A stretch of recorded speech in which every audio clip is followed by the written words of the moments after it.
Hello friends, welcome to my channel hello home. Friends, मैं हूं माया। स्वागत करती हूं आपका अपने ही चैनल हेलो होम में, जहां पर आप गार्डनिंग वीडियोस एंजॉय करते हैं। आज का वीडियो हमारे गुलदाउदी प्लांट्स के ऊपर है। मंथ है हमारा जून का, आने वाला है जुलाई। मंथ जून के लास्ट से आपको पता है कि मॉनसून आने लगता है, प्री मॉनसून की शुरुआत हो जाती है। और ऐसे टाइम पर अगर हम हमारे गुलदाउदी प्लांट्स में कुछ काम नहीं करेंगे तो हमारे गुलदाउदी प्लांट्स हमें बिल्कुल भी एक भी बचकर नहीं देंगे, यानी कि हमारे प्लांट्स हो जाएंगे ख़राब। और फिर हम अगस्त सितंबर में अपने गार्डन में ढेर सारे नए प्लांट्स लगा नहीं पाएंगे, जिससे हमारे गार्डन में गुलदाउदी के प्लांट्स सर्दियों में नहीं मिल पाएंगे। और फिर हमें करना होगा खर्चा, बाहर से हमें लाने होंगे गुलदाउदी प्लांट्स खरीद कर, जिसमें बहुत सारा पैसा भी लगता है। तो क्यों ना हम उस पैसे को बचाएं और अभी जो हमारे पास प्लांट्स हैं उन्हें बचा करके उससे नए प्लांट्स तैयार कर पाएं। तो उसके लिए अभी कुछ इम्पॉर्टेंट स्टेप्स आपको लेने होंगे, जिसके तहत आपके पास बचेंगे आपके ये प्लांट्स, और ये प्लांट्स ही आपको नए प्लांट्स तैयार करके देंगे। अभी जो जून का मंथ है, तो इस समय जब मॉनसून आएगा, मॉनसून आने से पहले आपने ये काम कर लेने हैं। क्या क्या काम है वो मैं आपको बताती हूँ। तो चलिए शुरुआत करते हैं। सबसे पहला काम आप देखेंगे, जैसे मेरा ये गुलदाउदी का प्लांट है। प्लांट आप देख रहे हैं काफ़ी अच्छा है और बहुत अच्छे तरीके से बना हुआ है, लेकिन साथ ही आप देख रहे हैं कुछ स्टेम्स इस तरह से ख़राब भी हो रही हैं। तो जो स्टेम्स ख़राब हो रही है, अगर पूरी तरह से ख़राब है तो पूरे स्टेम को आपने हटा देना है। अगर आपके प्लांट में सिर्फ पत्तियां खराब हो रही हैं तो पत्तियों को आपने इस तरीके से हटा देना है। जो पत्तियां आपकी खराब हो रही है उसे आपने हटा देना है। आप देखेंगे इसके नीचे की साइड से मैं आपको दिखाऊं तो यहाँ पर आप देखेंगे बहुत सारे आपको सूखे पत्ते दिख रहे हैं। यही सूखे पत्ते जो है आपके प्लांट में फंगस पैदा करेंगी जब बरसात होगी। तो हमें बरसात आने से पहले ये काम कर लेना है। इन सभी सूखे पत्तों को इस तरह से निकाल कर हटा देना है। इसकी जड़ों को क्लीन रखना है, साफ़ सुथरा रखना है। इसकी जड़ों में हमें मल्चिंग करने की ज़रूरत नहीं होती है इस प्लांट में। तो अगर आप इस प्लांट में मल्चिंग करोगे और उसके ऊपर से बारिश आ गई तो वो आपके प्लांट को पूरी तरह से ले डूबेगा। तो आपको ये काम नहीं करना है। आपको करना है इसकी सफाई। इसके नीचे जितने भी सूखे पत्ते, स्टेम्स वगैरह हैं, वो सब आपने क्लीन कर लेना है, जिससे आपके प्लांट में फंगस का कोई कारण नहीं बचेगा। तो आपका प्लांट जो है वो बच पाएगा। तो ये काम आपने बहुत इम्पोर्टेंट समझ के, अभी कुछ इस हफ्ता दिन टाइम है आपके पास, आप ये काम कर लें और अपने प्लांट को बचा लें। तो देखिए, इस तरीके से आपने अपने प्लांट को पूरी तरह से क्लीन कर लेना है, तो आपका प्लांट बच जाएगा। दूसरा काम है, अगर आपके पास पूरी तरह से प्लांट खराब हो गया है तो इस प्लांट का लालच नहीं करें, इसमें कुछ भी नहीं है। देखिए, पूरी तरह से खराब हो चुका है, तो इसे आपने हटाकर पूरी तरह से फेंक देना है और अपने इस पॉट को खाली कर लें, ताकि आप इसमें कुछ और प्लांट्स लगा पाएँ। ये देखिए, यहाँ पर एक बहुत ही प्यारा सा प्लांट था। मैं क्या करती हूँ, हर बार अपने गार्डन के इन प्लांट्स से बहुत सारे प्लांट्स बनाती रहती हूँ। तो इस बार और कुछ नए जो प्लांट होते हैं उसे मैं नर्सरी से लेकर आती हूँ, ऐड करती हूँ। जिसमें मैंने एक ही रेड कलर का प्लांट लिया था, रेड मरून कलर का बहुत सुंदर सा प्लांट था, और वो मैंने इसमें लगाया था। हुआ ये कि एक दिन बंदर आया और इसे पूरी तरह से उखाड़ दिया था। उसके बाद भी मैंने फिर इसे लगाया, लेकिन ये नहीं लग पाया। तो अगर ऐसा कोई प्लांट है तो उसे आपने हटा देना है। देखिए, पूरी तरह से ये ख़राब हो चुका है, तो इसे हटा देना है और अपने गार्डन में फंगस को निमंत्रण नहीं देना है। क्योंकि अगर यही चीज़ आपके गार्डन में, आपके प्लांट के बीच में है कहीं पर, जैसे आप मान लीजिए, देखिए यहाँ पर भी, इधर भी प्लांट है, इधर भी प्लांट है, इधर भी प्लांट है, बीच में ये एक ऐसा ख़राब प्लांट है।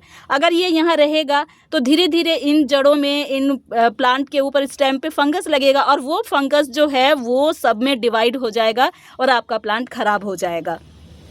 तो इसलिए इन सभी इस तरह के ख़राब प्लांट्स को आपने हटा देना है।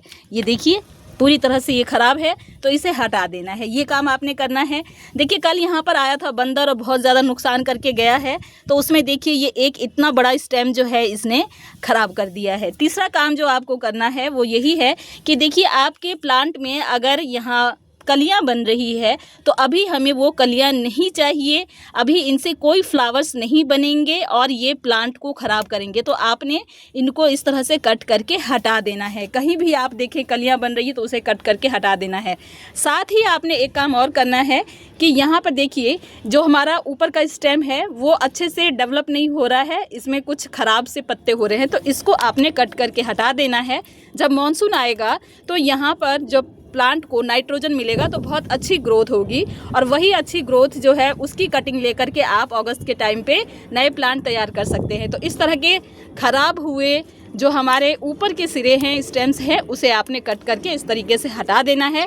इस तरह से बोला जाए तो एक तरह से प्लांट की सॉफ्ट पिंचिंग हो रही है और इस पिंचिंग के साथ आपका प्लांट जो है वो हेल्दी बन पाएगा। चौथा काम जो है वो है कि देखिए मैंने प्लांट को एक यहाँ रखा हुआ है, एक यहाँ रखा हुआ है, एक यहाँ रखा है, एक यहाँ रखा है, एक यहाँ रखा है, मतलब मैंने कुछ दूरी दूरी पे प्लांट को रखा है, एक साथ चिपका कर नहीं रखा है। इसलिए क्योंकि ये प्लांट होते ही ऐसे हैं कि इस समय पे बहुत जल्दी इनमें फंगस पकड़ता है और बारिश आने पे तो एकदम से अटैक होता है फंगस का।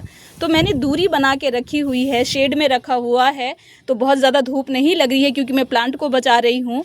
तो इससे क्या होता है, बहुत ज़्यादा धूप नहीं लगती है, हमारे प्लांट के नीचे तक बहुत अच्छी धूप नहीं जाती है, प्लांट हमारा ऊपर से अच्छे से बना रहता है। तो इसके लिए हमें प्लांट को थोड़ा दूर दूर रखना चाहिए ताकि अगर किसी एक प्लांट में कोई फंगस लग भी गया तो वो हमारे दूसरे प्लांट को इफ़ेक्ट ना करे। तो इस तरह के प्लांट को आपने बाहर रखना है और प्लांट को दूर दूर रखना है। देख रहे हैं आप मेरे सारे प्लांट अलग अलग हैं, दूर दूर हैं, इधर उधर अलग अलग, सबको मैंने रखा क्लस्टर में ही है, लेकिन उसके बावजूद भी सबको अलग अलग रखा हुआ है। बीच बीच में कोई और प्लांट रख दिया है।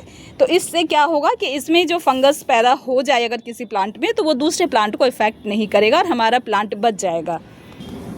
पांचवा जो बहुत इम्पॉर्टेंट काम है वो है अपने प्लांट में फंगीसाइड का स्प्रे करना। देखिए आपके जो भी हेल्दी प्लांट है, जैसे आप देख रहे हैं मेरे पास ज़्यादातर मेरे हेल्दी प्लांट्स आपको दिखाई दे रहे होंगे, लेकिन इन हेल्दी प्लांट्स को भी आगे हेल्दी रखने के लिए एक स्टेप है ऐसा जिसको अगर आप नहीं अपनाओगे तो आपके ये हेल्दी प्लांट्स जो है वो ख़राब हो सकते हैं। तो उसको प्लांट को हेल्दी रखने के लिए आपको करना क्या है, तो ये देखिए ये है आपके पास फंगीसाइड।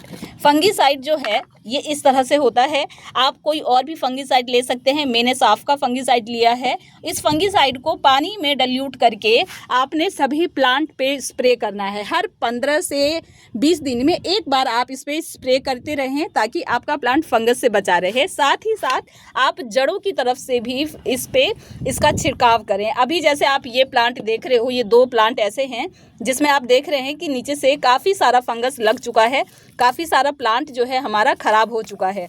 तो सबसे पहले तो ऐसे प्लांट की आप सफाई कर लें। देखिए अभी इसमें उम्मीद है इसलिए इस पे ये काम किया जा रहा है। अभी आपने देखा कि ये प्लांट पूरी तरह से ख़राब था तो इसे मैंने हटा दिया, लेकिन इसमें अभी उम्मीद है। तो इस उम्मीद को ज़िंदा रखने के लिए हो सकता है इस उम्मीद के साथ हमारा ये प्लांट पूरी तरह से रिकवर कर जाए और बच जाए, तो हमारे पास एक पॉट बना रहेगा और इससे हम और नए ढेर सारे प्लांट तैयार कर पाएंगे।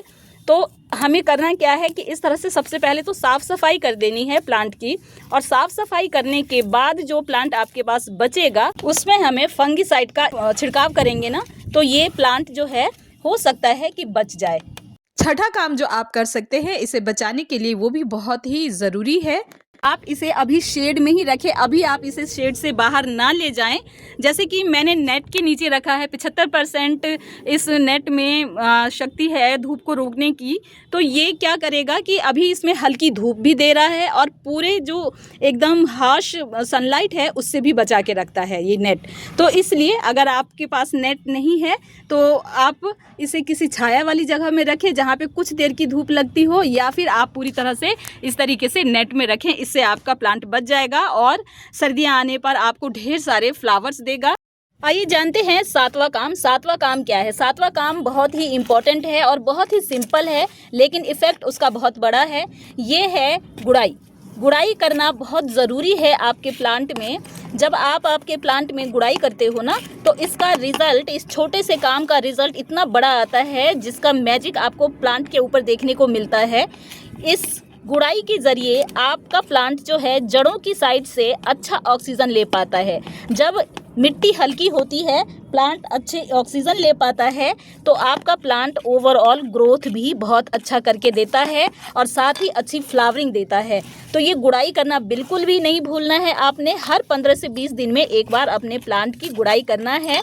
आपके जैसे देखिए मेरा ये प्लांट है, ये इतना ज़्यादा रूट्स है इसके नीचे कि पूरी तरह से गुड़ाई नहीं हो पा रहा है, बट जहाँ जहाँ भी आपको लगे ना, एक बार भी इस तरह से आपका टूल इस तरह से लग जाए, जहाँ जहाँ भी वहाँ पर आप लगाएं और इस तरह से गुड़ाई करें। गुड़ाई के साथ ही जिस वक्त आप अपने प्लांट को उस वक्त इस तरह से फंगीसाइड अगर यहाँ पर स्प्रिंकल कर देंगे, छिड़क देंगे, तो उसी वक्त आपके प्लांट में जो है बेहतर रिजल्ट आना शुरू हो जाएगा। और जब अगले दिन आप इसमें वाटरिंग करेंगे ना, तो आपके प्लांट में जो है जड़ों की साइड से बहुत ही जल्दी जो है वो प्लांट जो है सुरक्षित होना स्टार्ट कर देगा। तो ये 7 टिप्स थे जो आप अपने गुलदाउदी प्लांट में अगर मेरे कहे अनुसार अपनाते हो तो आपके प्लांट में जो है बहुत अच्छी ग्रोथ होगी और आपका प्लांट सुरक्षित रहेगा।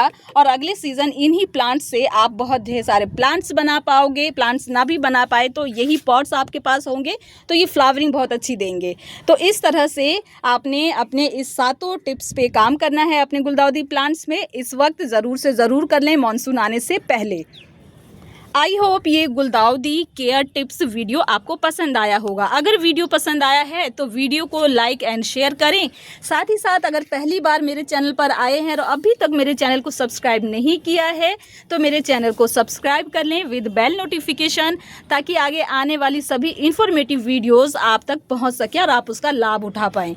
कमेंट ज़रूर करें वीडियो से रिलेटेड। अपना कीमती समय देने के लिए, वीडियो को एंड तक देखने के लिए थैंक यू फ्रेंड्स।